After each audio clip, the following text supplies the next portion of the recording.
জুমার দিন শ্রেষ্ঠ দিন, এই দিন আমার উপরে বেশি বেশি দুরূদ পড়ো। ফাইন্না সালাতাকুম মা'রুদাতুন আলাইয়া, কেননা তোমরা যে আমার উপরে দুরূদ পড়ো, কিয়ামতের আমি মরে যাওয়ার পরে এই দুরূদগুলো কে পাঠিয়েছে তার নাম, তার বাবার নাম সহ ফেরেশতারা আমার কবরে দিয়ে আসে।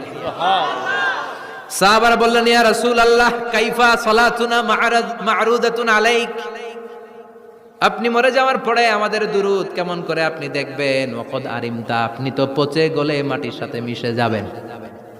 বিশ্বনবী বলেন, ইন্নাল্লাহা হাররামা আলাল আরদি আন তাকুলা আজসাদাল আম্বিয়া, নবীদের লাশকে খেয়ে ফেলা, নবীদের লাশকে পচিয়ে ফেলা জমিনের সব মাটির জন্য আল্লাহ হারাম করে দিয়েছে।